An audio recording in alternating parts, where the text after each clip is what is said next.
DMTV Info, votre chaîne d'information en temps réel.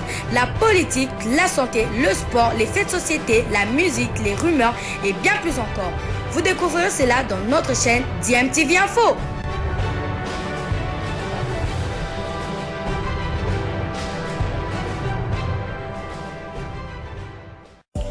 Vous êtes sur DMTV, bonjour ou bonsoir, tout dépend de l'heure à laquelle vous nous suivez. Tout plaisir est pour nous de vous retrouver, mais surtout de savoir que vous êtes nombreux en train de suivre votre chaîne YouTube DMTV. DMTV qui vous propose l'actualité, vous propose également des analyses et des réflexions sur des sujets d'actualité, sur des faits sociaux, tout simplement sur des réalités que nous observons ici chez nous en République démocratique du Congo.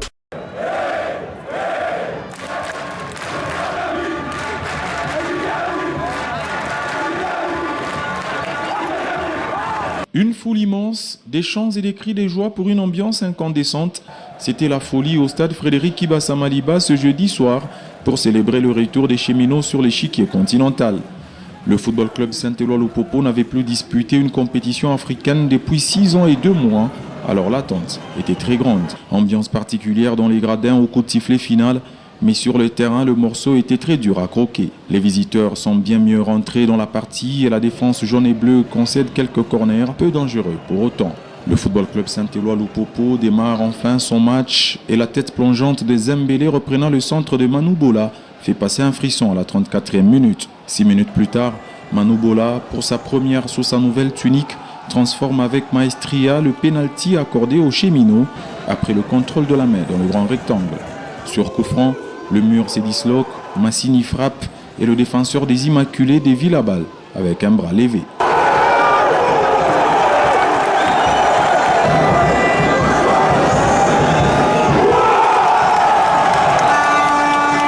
Avec un autre visage, plus conquérant qu'en première période, les Viettes s'installent dans la moitié du terrain adverse et réussissent à se procurer des occasions, mais leurs attaquants manquent des réussites.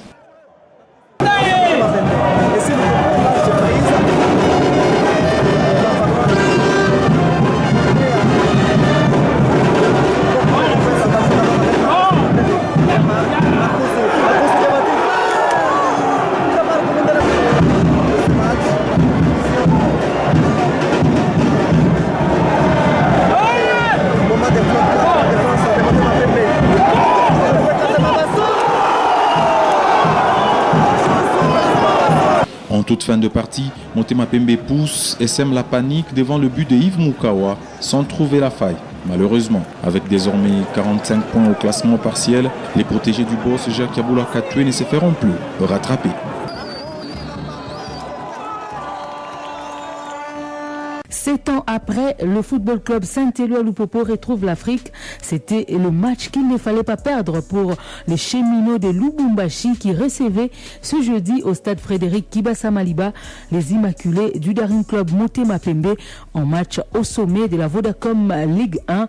L'Angers était, en cas de victoire, s'assurer de terminer dans le top 3 au classement de la Vodacom Ligue 1, synonyme de qualification à une compétition interclub de la Confédération africaine de football la saison prochaine. Les cheminots ont réussi leur pari en s'imposant sur la plus petite des marques face aux Immaculés de Kinshasa grâce à l'unique réalisation obtenue sur penalty à la 41e minute de la partie consécutive à un contrôle de la main dans la zone de vérité par le milieu de terrain Stevie Mundelenganga et portant la signature d'Emmanuel Bola Lobota avec désormais 45 points. Le football club Saint-Éloi Lupopo est assuré d'être africain avant même son déplacement à Kindu pour défier l'AS Maniema Union en clôture de la manche allée.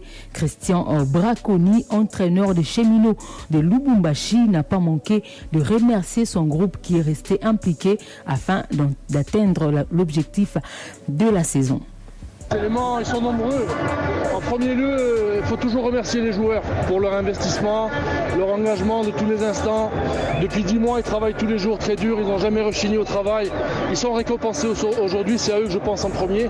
Bien évidemment, après il y a le staff avec lequel on a œuvré pendant 10 mois aussi à préparer des séances, à mettre en place un projet de jeu. On a souffert durant cette saison, on a souffert de l'absence aussi de matchs pendant 4 mois. Mais aujourd'hui, on est tous récompensés. Et puis, évidemment, quelqu'un qu'il faut mettre à l'honneur aussi, c'est le président. Bien évidemment, qui est notre président et qui a pris les rênes de ce club et qui veut faire de Lupopo un grand club. Et je pense que la première marche, on vient de la passer. On va en Afrique, on retourne en Afrique. Je pense que c'est pour le plus grand bonheur de tout le monde. Et c'est pas une seule personne, je pense que c'est un grand collectif. Au début de saison, la première causerie que j'ai dit, je veux qu'on soit une famille. Et on a prouvé qu'on était une famille et que même ce soir, si ça a été difficile, et c'est légitime, on a réussi quand même un exploit. Et aujourd'hui, je suis très fier d'être l'entraîneur de cette équipe. Christian Braconi, entraîneur du football club Saint-Éloi à Lupopo de Lubumbashi. De son côté, Pati Lokose Epangala, coach du Daring Club Motema Pembe, son équipe n'avait rien à perdre dans ce match qu'elle a joué sans pression, mais reconnaît qu'il faut corriger certaines failles avant d'entrer en lice pour la Coupe du Congo de football. On savait que ce serait un match difficile. Nous, on n'avait pas de pression. Nous, on avait de pression. Il était sous pression. C'est normal. Nous, on n'était pas sous pression, mais on essaie de jouer. Donc, voilà. Nous pouvons avoir une occasion, ils ont marqué. C'est ça le réalisme. Donc, félicitations à nous. Non, le réalisme, bon, de toute façon, ce n'est pas un problème. Comme dans la Coupe du Congo, on savait qu'on ne va pas jouer pendant les 3 premiers. C'est pourquoi tous ces matchs-là, ce sont des matchs de préparation. Donc, voilà. Donc, comme on fait la Coupe du Congo, on va améliorer, qu'on puisse marquer. Jouer, c'est bien, mais il faut marquer. Quand on marque, ça ne sert à rien. Parce que nous avons un problème d'effectif. On avait 3 joueurs qui sont fatigués, mais on a les joueurs blessés qui sont restés à Kinshasa.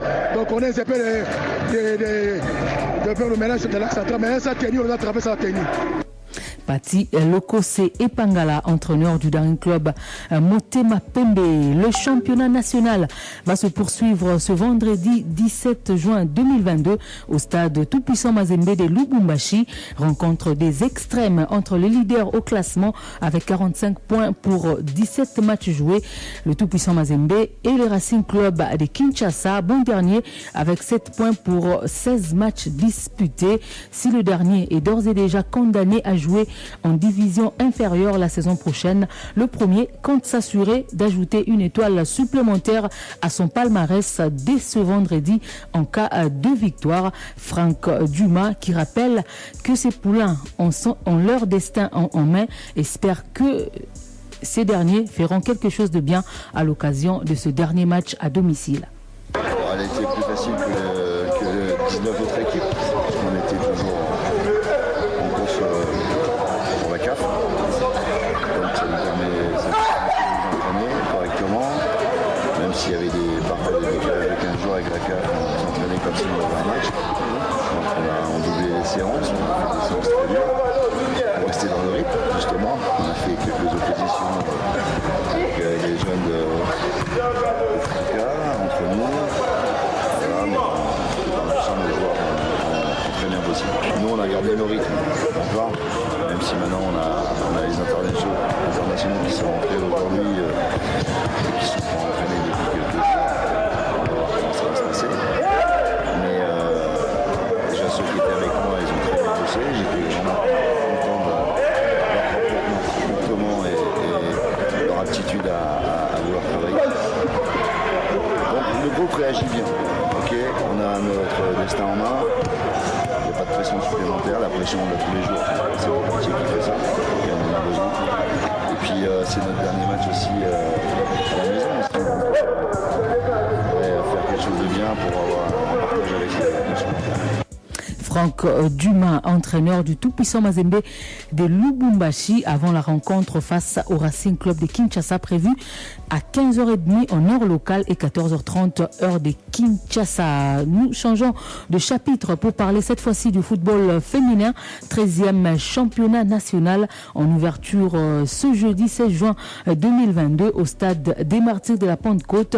Le cercle sportif féminin Bikira de Kinshasa a dominé la formation du football club féminin Espoir de Kasangulu sur la note sans appel de 15 buts à 0.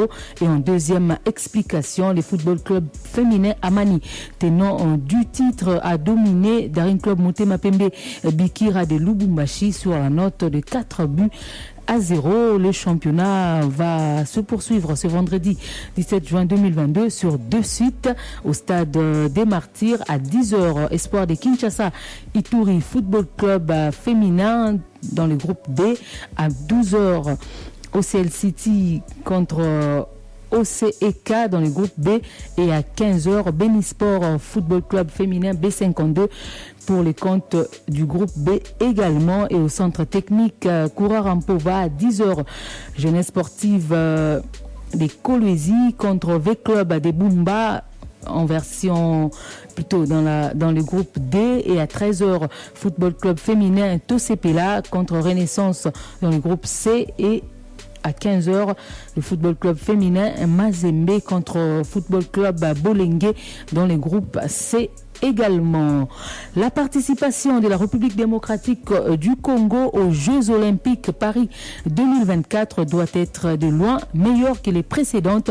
Cela a été décidé au terme de la réunion entre le ministère des Sports et Loisirs et les comités olympiques congolais.